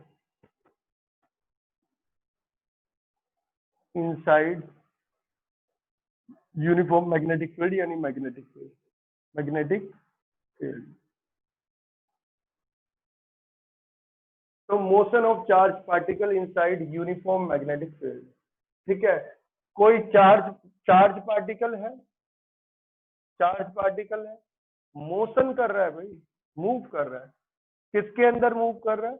inside uniform magnetic field, inside uniform magnetic field. तो मोशन कैसा होगा? तो मोशन दो तरीके का हो सकता है, मोशन सर्कुलर भी हो सकता है, मोशन स्ट्रेट लाइन पाथ भी हो सकता है, और मोशन हेलिकल भी हो सकता है। हेलिकल बाद में पढ़ेंगे, स्ट्रेट लाइन अभी छोड़ दो। पहले देखते हैं सर्कुलर मोशन कब होगा। अगर कोई चार्ज पार्टिकल मैग्नेटिक फील्ड के परपेंडिकुलरली मूव करता है तो उस पे जो मैग्नेटिक फोर्स लगता है वो मैग्नेटिक फोर्स उसको सेंट्रीपिटल फोर्स प्रोवाइड करता है, जिसकी वजह से वो क्या करने लगता है, वो सर्कुलर पाथ में क्या करने लगता है, रिवॉल्व करने लगता है, मूव करने लगता है, तो उसका सर्कुलर मोशन हो जाता है। मैग्नेटिक फील्ड दिखाने के भी अपने अपने तरीके होते हैं। मैग्नेटिक फील्ड अगर मुझे ऐसे दिखाना है तो ऐसे मैं लाइन खींच दे रहा हूँ तो इस डायरेक्शन में मैग्नेटिक फील्ड हो जाएगा, ऐसे मैंने लाइन खींच दी तो इस डायरेक्शन में मैग्नेटिक फील्ड हो गया। ठीक है, ये यूनिफॉर्म मैग्नेटिक फील्ड है। खूब सारी मैग्नेटिक फील्ड लाइंस बना दूंगा, पैरेलल बना सभी मैग्नेटिक फील्ड लाइंस बना दी, पैरेलल बना दी और इक्वी डिस्टेंस पे है, तो ये यूनिफॉर्म मैग्नेटिक फील्ड बताता है। क्या बताता है? यूनिफॉर्म मैग्नेटिक फील्ड बताता है। लेकिन अगर मान लो मैग्नेटिक फील्ड बोर्ड के अंदर हो तो, अगर मैग्नेटिक फील्ड लाइंस अंदर हो तो सारी मैग्नेटिक फील्ड लाइंस अंदर है, ये भी अंदर, ये भी अंदर, फिर अंदर अंदर अंदर, मैं कैसे बोर्ड पे दिखाऊंगा भाई? ये वाली फील्ड लाइन अंदर जा रही है, फील्ड लाइन कैसे बोर्ड पे दिखाऊंगा? तो बोर्ड पे दिखाने का एक तरीका होता है। ठीक है, अगर मैग्नेटिक फील्ड लाइंस अंदर जा रही है तो समझो कोई एरो है, तीर है, वो अंदर जा रहा है, तो तीर अंदर जाएगा तो आपको उसकी टेल दिखेगी, यानी क्रॉस दिखेगा। तो ये बताता है कि मैग्नेटिक फील्ड है किधर है, इनवर्ड नॉर्मल है, यानी बोर्ड के परपेंडिकुलर है पर इनवर्ड है। क्या है? इनवर्ड डायरेक्शन में। नॉर्मल तो है पर इनवर्ड डायरेक्शन में। और अगर बाहर है मैग्नेटिक फील्ड तो समझो तीर बाहर निकल के आ रहे हैं, एरो बाहर निकल के आ रहे हैं। अगर एरो बाहर निकल के आ रहे हैं तो एरो का आपको पॉइंट दिखेगा, एरो की टिप दिखेगी, पॉइंट दिखेगा। तो पॉइंट से अगर आप दिखाते हो तो ये मैग्नेटिक फील्ड बताता है, ये बताता है आउटवर्ड नॉर्मल बताता है। क्या बताता है? Outward normal. कैसे है मैग्नेटिक फील्ड आउटवर्ड नॉर्मल? ये दिखाने का, रिप्रेजेंट करने का प्लेन ऑफ पेपर पे या बोर्ड पे एक तरीका होता है। ठीक है, कि अगर मैग्नेटिक फील्ड बोर्ड के अंदर जा रहा है तो एरो समझो इसको, तो एरो की आपको टेल दिखेगी, तो टेल कैसी होती है भाई? क्रॉस होती है। तो क्रॉस का मतलब मैग्नेटिक फील्ड है, परपेंडिकुलर है यानी नॉर्मल है, इनवर्ड है। और अगर मैग्नेटिक फील्ड बाहर की तरफ है तो एरो बाहर आ रहा है, तीर बाहर आ रहा है, तो आपको उसकी टिप दिखेगी, पॉइंट दिखेगी, तो पॉइंट से दिखाओगे। तो ये आउटवर्ड नॉर्मल यानी परपेंडिकुलर तो है पर आउटवर्ड डायरेक्शन में, ये तरीका एक है। तो मैं इसमें यूनिफॉर्म मैग्नेटिक फील्ड दिखा रहा हूँ। तो देखो ये मैं खूब सारे एरो बना दूंगा, 1 2 3, बराबर बराबर दूरी पे बना दूंगा, इससे बराबर दूरी पे, इक्वी डिस्टेंस पे बना देते हैं हम इसको। तो ये क्या बताएगा आपको? यूनिफॉर्म मैग्नेटिक फील्ड बताता है। क्या बताता है? यूनिफॉर्म मैग्नेटिक फील्ड बताता है। यहाँ यानी इस कमरे के अंदर यूनिफॉर्म मैग्नेटिक फील्ड है और वो बोर्ड के परपेंडिकुलर है, और बोर्ड के परपेंडिकुलर है तो आउटवर्ड है कि इनवर्ड है? तो इनवर्ड है। किधर है? इनवर्ड डायरेक्शन में। ठीक है, अंदर की तरफ। ये तो आपको समझ आ गया कि ये क्या बताता है? यूनिफॉर्म मैग्नेटिक फील्ड बताता है। क्या बताता है? यूनिफॉर्म मैग्नेटिक फील्ड बताता है। अब एक चार्ज पार्टिकल है, अब एक चार्ज पार्टिकल है, मान लिया एक चार्ज पार्टिकल है और उस पर कितना चार्ज है? क्यू चार्ज है। मान लिया एक चार्ज पार्टिकल है, उस पर कितना चार्ज है? क्यू चार्ज है। और ये चार्ज पार्टिकल किस में मूव कर रहा है? मान लो मैग्नेटिक फील्ड में मूव कर रहा है, तो ये मैग्नेटिक फील्ड के परपेंडिकुलर मूव कर रहा है। अभी मैंने परपेंडिकुलर लिया है क्योंकि मैग्नेटिक फील्ड तो अंदर की तरफ है और चार्ज पार्टिकल मान लो इधर जा रहा है। ये जो कैप है ये चार्ज पार्टिकल है, चार्ज पार्टिकल इस डायरेक्शन में जा रहा है, मैग्नेटिक फील्ड इसके अंदर है। तो दोनों एक दूसरे के परपेंडिकुलर हुए, दोनों एक दूसरे के परपेंडिकुलर हुए, क्योंकि मैग्नेटिक फील्ड अंदर, इनवर्ड नॉर्मल, और चार्ज पार्टिकल के डायरेक्शन इधर, चार्ज पार्टिकल की ये रही डायरेक्शन। तो दोनों एक दूसरे के परपेंडिकुलर हुए कि नहीं? तो चार्ज पार्टिकल का वेलोसिटी वेक्टर इस डायरेक्शन में, यानी चार्ज पार्टिकल क्या कर रहा है बेटा? मोशन कर रहा है ना, मोशन कर रहा होगा, किसी फाइनाइट डेफिनेट वेलोसिटी से मूव कर रहा होगा। तो वो वेलोसिटी हमने ले ली भी, और वेलोसिटी वेक्टर क्वांटिटी है, इसकी एक अपनी पर्टिकुलर डायरेक्शन भी है, तो इस डायरेक्शन में तो ये वेलोसिटी वेक्टर हो गया, इस डायरेक्शन में मूव कर रहा है। कौन मूव कर रहा है? चार्ज पार्टिकल मूव कर रहा है। किसके परपेंडिकुलर मूव कर रहा है? वेलोसिटी वेक्टर ये रहा भाई, वेलोसिटी वेक्टर ये रहा, और मैग्नेटिक फील्ड किधर भाई? मैग्नेटिक फील्ड अंदर, वेलोसिटी वेक्टर ये रहा, और मैग्नेटिक फील्ड किधर है? अंदर की तरफ है। दोनों एक दूसरे के क्या है? परपेंडिकुलर है। तो इससे आप फोर्स निकाल सकते हो, बिल्कुल निकाल सकते हैं। अभी तो हमने देखा कि अगर कोई चार्ज पार्टिकल किसी यूनिफॉर्म मैग्नेटिक फील्ड में मूव करेगा तो उस पर मैग्नेटिक फोर्स लगेगा। मैग्नेटिक फोर्स देखते हैं कितना होगा। तो इस पर magnetic force on charge particle, तो मैग्नेटिक फोर्स जो होगा वो कितना होगा आपका? कैपिटल एफ मान लेते हैं। तो मैग्नेटिक फोर्स कितना होता है बेटा? मैग्नेटिक फोर्स होता है q v cross B, q v cross B. Q तो चार्ज है, charge on the charge particle, scalar quantity है। V cross B, v vector quantity velocity है, बी मैग्नेटिक फील्ड है वो भी वेक्टर क्वांटिटी है, मैग्नेटिक फोर्स भी vector quantity है। तो हम निकालते हैं, पहले तो डायरेक्शन देखेंगे भाई, फोर्स लग किस डायरेक्शन में रहा है ये भी तो देखना है। ये फोर्थ चैप्टर में सारा डायरेक्शन का ही खेल है। मैग्नेटिक फील्ड बोर्ड के अंदर इनवर्ड नॉर्मल, और चार्ज पार्टिकल की वेलोसिटी इस डायरेक्शन में उसके परपेंडिकुलर। ये हो गया, ये v और ये अंदर है b, b है ये रहा, अंदर की तरफ b है, और ये रहा v। तो आप ऐसे समझ सकते हो v क्रॉस b डायरेक्शन आएगी फोर्स की। तो राइट हैंड लो, v की डायरेक्शन में हथेलियां रखो, पाम को रखेंगे और क्रॉस कर देंगे किधर की तरफ? b की तरफ। हम किधर बता रहा है? ऊपर। तो मैग्नेटिक फील्ड, मैग्नेटिक फोर्स की डायरेक्शन किधर होगी? मैग्नेटिक फोर्स की डायरेक्शन ऊपर होगी। यही है। आप ऐसे भी समझ सकते हो, आप समझने को ऐसे भी समझ सकते थे कि मैग्नेटिक फील्ड किधर है भाई? मैग्नेटिक फील्ड अंदर है, मैग्नेटिक फील्ड अंदर है बोर्ड के, और वेलोसिटी वेक्टर इधर है, इसके परपेंडिकुलर है। वेलोसिटी वेक्टर मैग्नेटिक फील्ड के बीच में एंगल कितना है? 90 है। तो आप एक काम करो, आप यहाँ एक स्क्रू रखो नीचे, और आपको v, आप उसे v से b की तरफ घुमाओ। जब आप नीचे एक स्क्रू रखोगे और आप उसको घुमाओगे, किधर से किधर घुमाना है? v क्रॉस b, यानी v से b की तरफ घुमाना है। तो नीचे एक स्क्रू रखा और v से b की तरफ घुमा रहे, तो ये रहा v से b की तरफ जाएंगे, v क्रॉस b। तो ऐसे घुमाएंगे स्क्रू, तो स्क्रू ऊपर जाएगा। तो मैग्नेटिक फोर्स की डायरेक्शन किधर होगी? ऊपर होगी। तो ये मैग्नेटिक फोर्स की क्या होगी? डायरेक्शन होगी। ठीक है, स्केलर फॉर्म देख लेते हैं। तो स्केलर फॉर्म कितनी आ जाएगी उसके हिसाब से देख लेते हैं। स्केलर फॉर्म इसकी जो बनेगी वो कितनी बनेगी? तो स्केलर फॉर्म के लिए देखेंगे तो फोर्स हो जाएगा आपका q v B sine theta. ये स्केलर फॉर्म हो गई। थीटा किसके बीच का एंगल है? थीटा जो है वो वेलोसिटी वेक्टर और मैग्नेटिक फील्ड के बीच का एंगल है। अभी तो मैंने बताया कि वेलोसिटी वेक्टर और मैग्नेटिक फील्ड दोनों एक दूसरे के परपेंडिकुलर है। मैग्नेटिक फील्ड अंदर है और वेलोसिटी वेक्टर इधर है, तो दोनों के बीच में एंगल कितना है? 90। तो ये क्या हो जाएगा? साइन 90। साइन 90 की वैल्यू कितनी होती है भाई? साइन 90 की वैल्यू 1 होती है। तो ये लगने वाला इस पे मैग्नेटिक फोर्स है, ये उसका मैग्नीट्यूड हो गया, और डायरेक्शन ये रही, डायरेक्शन ऊपर की तरफ है इस समय। तो एक चीज है बेटा, ये जो मैग्नेटिक फोर्स होता है ये इसको सेंट्रीफ्यूगल फोर्स प्रोवाइड कराता है। क्या बात? Centrifugal, sorry, centripetal force provide कराता है। तो सेंट्रीपिटल फोर्स प्रोवाइड कराता है, और सेंट्रीपिटल फोर्स की वजह से, इस फोर्स की वजह से, मैग्नेटिक फोर्स की वजह से क्या हो जाएगा? ये अपनी डायरेक्शन चेंज करेगा, और ये फिर क्या करेगा? मैग्नेटिक फील्ड में गोल गोल घूमेगा। क्या घूमेगा? गोल गोल घूमेगा ये पार्टिकल।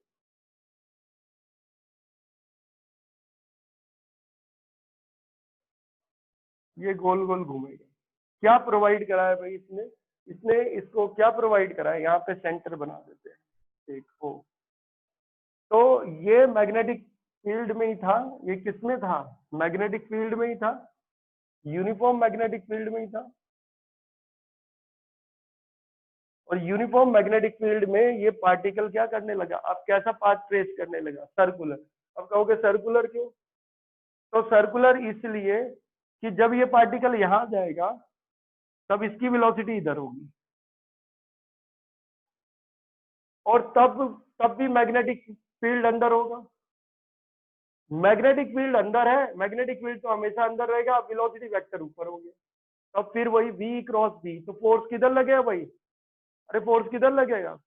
वेलोसिटी वेक्टर ऊपर है और मैग्नेटिक फील्ड अंदर है, तो v क्रॉस b, तो फोर्स किधर? इधर, तो मैग्नेटिक फोर्स इधर लगेगा, तब भी सेंटर की तरफ होगा। जब पार्टिकल ऊपर आ जाएगा तब भी सेंटर की तरफ ही फोर्स लगेगा। यानी पार्टिकल कहीं पे भी हो हमेशा किधर की तरफ लगेगा? सेंटर की तरफ फोर्स लगेगा। तो ऐसा फोर्स जो हमेशा सेंटर की तरफ लगे, वो कौन सा फोर्स होता है? जिसकी डायरेक्शन टुवर्ड्स सेंटर हो ऑफ ए सर्कुलर पाथ, उसी को तो हम क्या बोलते हैं? सेंट्रीपिटल फोर्स बोलते हैं। तो यानी यहाँ पे मैग्नेटिक फोर्स ही क्या प्रोवाइड करा रहा है? यहाँ पे मैग्नेटिक फोर्स ही क्या प्रोवाइड करा है? मैग्नेटिक फोर्स ही प्रोवाइड करा रहा है क्या? Centripetal force. ये तो समझाने के लिए बता दिया, तो ये आप समझ लेते हैं, ठीक है। तो ये आ गया, ये फोर्स हो गया, ये चार्ज पार्टिकल पे लगा था, ये उसकी वेलोसिटी थी, ये तो हमने देख ही ली। अब एक चीज समझते हैं बेटा, हमें एक चीज पता है कि सेंट्रीपिटल फोर्स ये प्रोवाइड कर रहा है, सीपी, सेंट्रीपिटल फोर्स के लिए लिख दिया मैंने, सीपी मतलब सेंट्रीपिटल फोर्स है। तो मैग्नेटिक फोर्स जो आपको मैग्नेटिक फोर्स है वो आपका सेंट्रीपिटल फोर्स है, यही है। तो हम इसमें वैल्यू लिख सकते हैं, तो सेंट्रीपिटल फोर्स आपका मैग्नेटिक फोर्स हुआ, और मैग्नेटिक फोर्स आपका F है, और मैग्नेटिक फोर्स की वैल्यू ये रही, ठीक है। अब एक चीज और देखते हैं भाई, जब कोई पार्टिकल सर्कुलर पाथ में रिवॉल्व करेगा तो बाहर भी तो एक फोर्स लगेगा। तो बाहर जो फोर्स लगता है, जो फोर्स सेंट्रीपिटल फोर्स को बैलेंस करता है, वो क्या होता है? वो सेंट्रीफ्यूगल फोर्स होता है, या उल्टा भी बोल सकते हैं हम कि जो सेंट्रीफ्यूगल फोर्स को बैलेंस करता है वो सेंट्रीपिटल फोर्स है। जब भी कोई पार्टिकल सर्कुलर पाथ में क्या करता है? रिवॉल्व करता है, तो इनर्शिया ऑफ डायरेक्शन की वजह से बाहर की तरफ उस पर एक फोर्स लगता है जिसको सेंट्रीफ्यूगल फोर्स बोलते हैं। और सेंट्रीफ्यूगल फोर्स को बैलेंस करने के लिए एक सेंट्रीपिटल फोर्स की जरूरत होती है, ताकि जो बॉडी है वो सर्कुलर पाथ में क्या करती रहे? रिवॉल्व करती रहे। तो बाहर एक फोर्स लगेगा, कौन सा फोर्स लगेगा? आउटसाइड द सर्कल, वो लगेगा सेंट्रीफ्यूगल फोर्स, सेंट्रीफ्यूगल फोर्स लगेगा। तो सेंट्रीफ्यूगल फोर्स लगेगा, सबको पता है ये सेंट्रीफ्यूगल फोर्स कितना होता है। जो सेंट्रीफ्यूगल फोर्स होता है वो होता है mass of the charge particle into velocity of the charge particle का स्क्वायर अपॉन में radius of the circular path. इस सर्कुलर पाथ का क्या? रेडियस। इस सर्कुलर पाथ का क्या? रेडियस। तो सेंट्रीफ्यूगल फोर्स जो होगा, ये जो चार्ज पार्टिकल है, इस चार्ज पार्टिकल का मास कितना है? कैपिटल M है। इस चार्ज पार्टिकल पे चार्ज कितना है? Q है। चार्ज पार्टिकल की वेलोसिटी कितनी है? V। एक चीज ध्यान देना, जो मैग्नेटिक फोर्स होगा वो वेलोसिटी वेक्टर के परपेंडिकुलर होगा, यानी तीनों एक दूसरे के म्यूचुअल परपेंडिकुलर होंगे। मैग्नेटिक फील्ड, वेलोसिटी और मैग्नेटिक फोर्स। इस केस में, क्योंकि इस केस में मैंने वेलोसिटी वेक्टर को मैग्नेटिक फील्ड के परपेंडिकुलर लिया है, नहीं समझे? अगर परपेंडिकुलर नहीं होगा तो अलग केस बनता है। अभी के लिए जो मैं बता रहा हूँ, मैंने वेलोसिटी वेक्टर को, यानी चार्ज पार्टिकल की जो डायरेक्शन थी वो मैग्नेटिक फोर्स के परपेंडिकुलर थी, पहले ही कंसीडर किया है। यानी कोई charge particle magnetic force field के अंदर मैग्नेटिक फोर्स के परपेंडिकुलर मूव कर रहा है, तो उस पर जो मैग्नेटिक फोर्स लगेगा वो वेलोसिटी वेक्टर के क्या होगा? वो भी परपेंडिकुलर होगा। तो तीनों एक दूसरे के म्यूचुअल परपेंडिकुलर। तो सेंट्रीफ्यूगल फोर्स जो होता है, जो किसी भी पार्टिकल पे लगता है, कोई भी पार्टिकल अगर सर्कुलर पाथ में मूव करेगा, रिवॉल्व करेगा, जैसे अर्थ सन के अराउंड रिवॉल्व कर रही है, तो उस पर भी लग रहा है सेंट्रीफ्यूगल फोर्स, जो अर्थ को उसके सर्कुलर ऑर्बिट से बाहर खींचना चाह रहा है फोर्स। लेकिन ग्रेविटेशनल फोर्स है जो उसको सेंट्रीपिटल फोर्स प्रोवाइड कर रहा है, वो उसको जाने नहीं दे रहा, वो उसको काउंटर बैलेंस कर रहा है, ठीक है, जिसकी वजह से अर्थ रिवॉल्व करते जा रही है सन के अराउंड, ठीक है। यानी क्या है, जो नेट फोर्स हो गया वो 0 हो जाएगा। सेम ऐसे ही होता है, इलेक्ट्रॉन न्यूक्लियस के अराउंड रिवॉल्व करते हैं, तो उनपे भी सेंट्रीफ्यूगल फोर्स लगता है। वहां पे सेंट्रीफ्यूगल फोर्स को जो बैलेंस करता है वो इलेक्ट्रोस्टैटिक फोर्स बैलेंस करता है, वो सेंट्रीफ्यूगल फोर्स हो गया। एक धागे में पत्थर बांधो और गोल गोल घुमाओ तो पत्थर सर्कुलर पाथ के बाहर निकलने की कोशिश करता है सेंट्रीफ्यूगल फोर्स की वजह से, लेकिन धागे के अंदर जो टेंशन है वो सेंट्रीपिटल फोर्स प्रोवाइड करती है, वो सेंट्रीफ्यूगल फोर्स को बैलेंस करती है। ठीक है, तो इस तरीके का है। तो एक तो चीज है सेंट्रीफ्यूगल फोर्स, तो आपने पढ़ा था 11th का एक टॉपिक है। सेंट्रीफ्यूगल फोर्स होता है mass of the particle into velocity of the particle का स्क्वायर अपॉन में radius of the circular path. ये हो गया। तो यहाँ पे आप वैल्यू रख दो दोनों की, वैल्यू रख देते हैं बेटा। कितना हो जाएगा, हमें पता है कि सेंट्रीफ्यूगल फोर्स ऑलवेज इक्वल होता है centripetal force. Centrifugal force always, तो सेंट्रीफ्यूगल फोर्स और सेंट्रीपिटल फोर्स दोनों एक दूसरे के इक्वल और अपोजिट होते हैं, मैग्नीट्यूड में इक्वल होते हैं, डायरेक्शन में अपोजिट होते हैं। तो मैग्नीट्यूड में इक्वल है ना भाई, डायरेक्शन में अपोजिट है, ताकि नेट फोर्स पार्टिकल पे 0 हो जाए, और मैग्नीट्यूड तो इक्वल है। तो सेंट्रीफ्यूगल फोर्स और सेंट्रीपिटल फोर्स मैग्नीट्यूड में इक्वल है। Centripetal force, centrifugal force centripetal force के मैग्नीट्यूड में इक्वल है। सेंट्रीपिटल फोर्स जो प्रोवाइड कर रहा है वो कौन प्रोवाइड कर रहा है भाई, कौन प्रोवाइड कर रहा है, मैग्नेटिक फोर्स प्रोवाइड कर रहा है। कौन प्रोवाइड कर रहा है, मैग्नेटिक फोर्स प्रोवाइड कर रहा है। तो सेंट्रीपिटल फोर्स जो है वो मैग्नेटिक फोर्स प्रोवाइड कर रहा है, एफ। कौन प्रोवाइड कर रहा है, मैग्नेटिक फोर्स प्रोवाइड कर रहा है, एफ। वैल्यू डालो भाई। मैग्नेटिक फोर्स कितना है चार्ज पार्टिकल पे, मैंने बता रखा है क्यू वी बी। वैसे तो था q v B sine theta, और थीटा कितना है, मैग्नेटिक फील्ड और वेलोसिटी वेक्टर के बीच में एंगल कितना था, 90 लिया था, ताकि मैग्नेटिक फोर्स उस पर क्या लग सके, मैक्सिमम लग सके। तो मैग्नेटिक फोर्स मैक्सिमम है, कितना है, क्यू वी बी। तो मैग्नेटिक फोर्स हो गया आपका क्यू वी बी, ये मैग्नेटिक फोर्स हो गया। सेंट्रीफ्यूगल फोर्स की भी वैल्यू डाल दे रहे हैं। सेंट्रीफ्यूगल फोर्स की वैल्यू कितनी है, सेंट्रीफ्यूगल फोर्स की वैल्यू आई है mv²/r।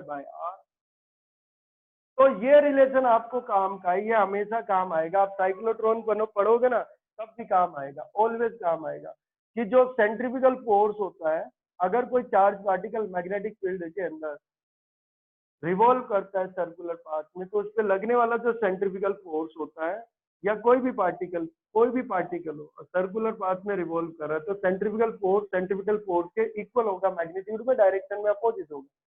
तो बस यहाँ क्या है, सेंट्रीफ्यूगल फोर्स तो आपको पता ही है कि सेंट्रीफ्यूगल फोर्स जो है, सेंट्रीफ्यूगल फोर्स तो है mass of the particle into velocity of the particle का स्क्वायर अपॉन में रेडियस। आर क्या है, radius of the circular path, v क्या है, velocity of the charge particle, m क्या हो गया, मास हो गया। और सेंट्रीपिटल फोर्स आपको पता है, सेंट्रीपिटल फोर्स जो है, सेंट्रीपिटल फोर्स कौन प्रोवाइड कर रहा था भाई, सेंट्रीपिटल फोर्स कौन प्रोवाइड कर रहा है, centripetal force magnetic force provide कर रहा है, एफ प्रोवाइड कर रहा है, मैग्नेटिक फोर्स।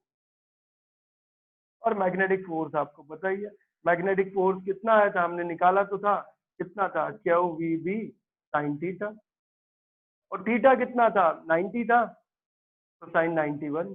तो ये आ गया, ये रिलेशन है, ये याद ही रखना है, ये इंपॉर्टेंट है। अब इसमें देखते हैं आगे, ठीक है, इसमें आगे देखते हैं। तो बेसिक तो ये कॉन्सेप्ट है, ये याद रखना, ये तो हमें सब पता ही है कि सेंट्रीफ्यूगल सेंट्रीपिटल के इक्वल करना है। ठीक है, अगर कोई चार्ज पार्टिकल मैग्नेटिक फील्ड के अंदर सर्कुलर पाथ में क्या कर रहा है, रिवॉल्व कर रहा है। ठीक है, इसमें अब हम एक चीज देखते हैं, इसमें हम बहुत सारी चीजें निकाल सकते हैं। एम वी स्क्वायर अपॉन में क्या है, आर इक्वल टू कितना है, क्यू वी बी। अगर मैं इस चार्ज पार्टिकल का टाइम पीरियड निकालना चाहता हूँ तो निकाल सकता हूँ, ये बेसिक फॉर्मूला, आप इससे चाहे कुछ भी निकालो, जो निकालना है वो निकालो। क्या हो जाएगा, वेलोसिटी से वेलोसिटी कैंसिल करते जाओ, तो वेलोसिटी से वेलोसिटी क्या कर दी मैंने, कैंसिल कर दी, तो वेलोसिटी से वेलोसिटी क्या हो गई, कैंसिल हो गई। ठीक है, मास इसके अपॉन में कर दिया, तो अपॉन में क्यू बी, अपॉन में क्या हो गया, एम। परेशान होने की जरूरत नहीं है। सेंट्रीफ्यूगल बराबर सेंट्रीपिटल, सेंट्रीफ्यूगल कितना था, mass of charge particle, velocity of charge particle का स्क्वायर अपॉन में radius of circular path. Centripetal force कौन प्रोवाइड कर रहा था, मैग्नेटिक फोर्स यानी एफ। मैग्नेटिक फोर्स कितना था, q v B sine theta. अब क्योंकि चार्ज पार्टिकल मैग्नेटिक फील्ड के परपेंडिकुलरली मूव कर रहा था, तो थीटा कितना था, 90, साइन 90 कितना था, 1।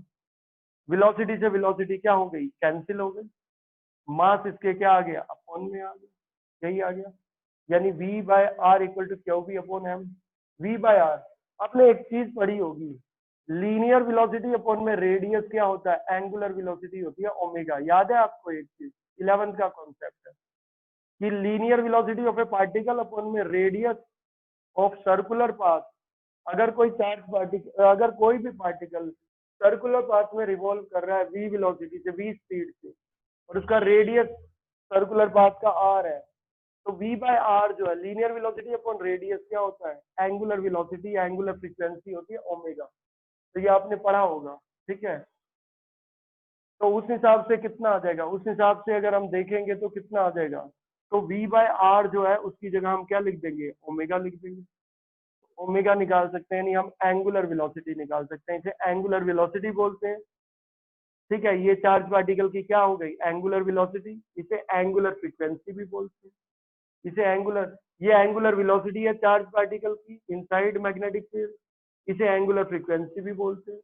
अब एक और चीज, फ्रीक्वेंसी भी निकाल सकते हैं। ओमेगा एक और चीज के बराबर होता है, आप याद करो, ओमेगा बराबर होता है 2 पाई न्यू।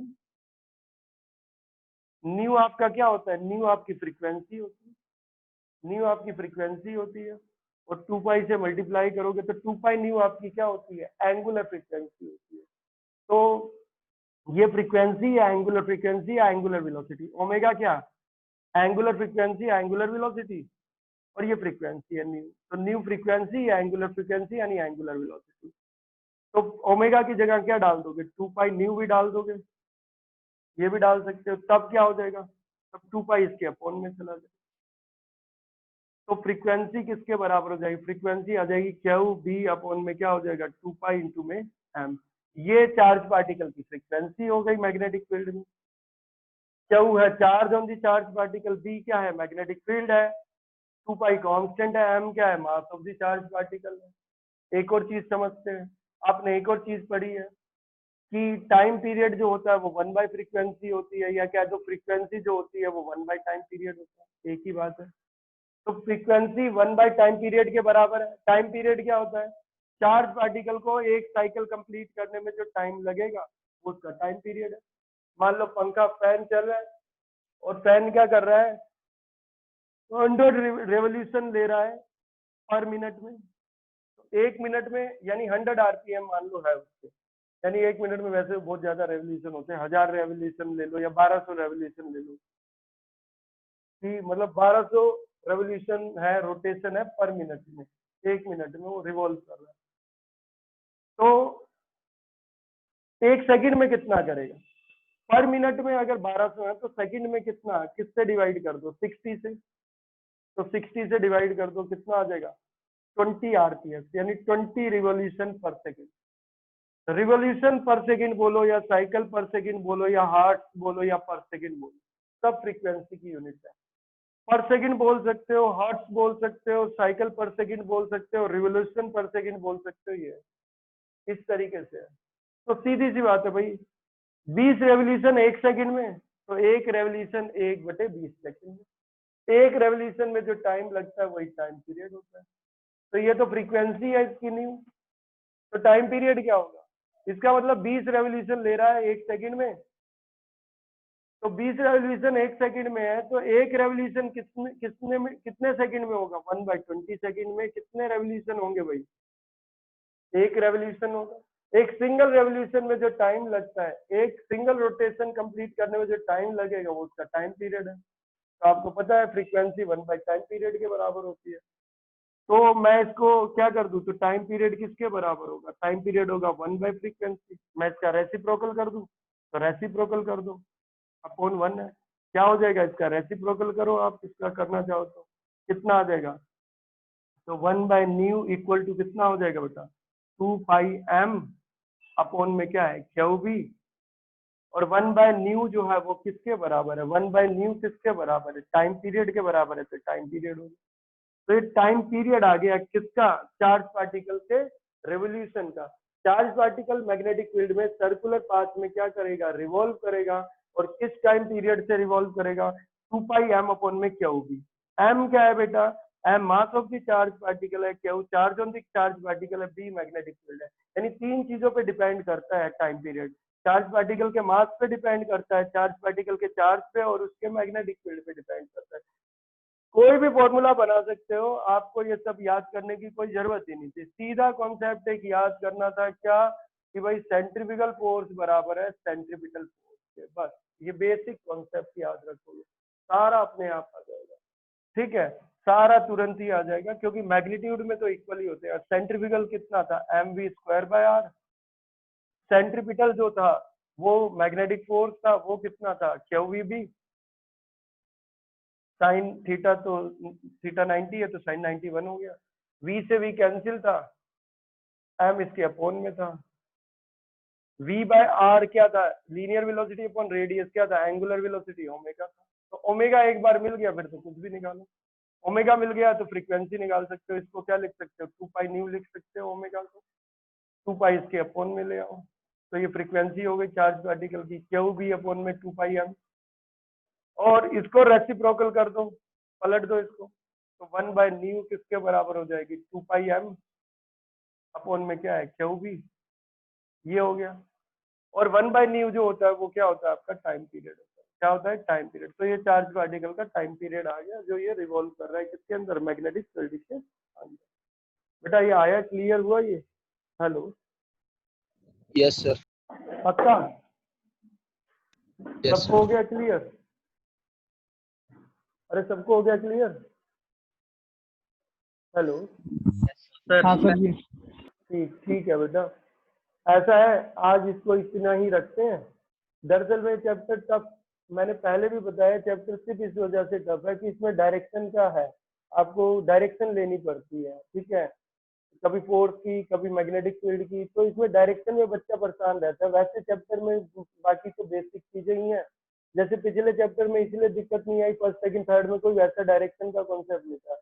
अब इसमें मैग्नेटिक वेक्टर ऑफ करंट में आपको डायरेक्शन लेनी ही पड़ेगी, और ये इसलिए थोड़ा टफ हो जाता है, ट्रिकी हो जाता है, क्योंकि 3D डायग्राम होते हैं और डायरेक्शन आपको लेनी पड़ती है। चलो आज इसी को रखते हैं, इसकी रिकॉर्डिंग मैं एक बार भेज दूंगा, दोबारा एक बार देख लेना। थोड़ा सा ये टफ चैप्टर है, 4th चैप्टर आप कंसंट्रेट करोगे तभी आएगा।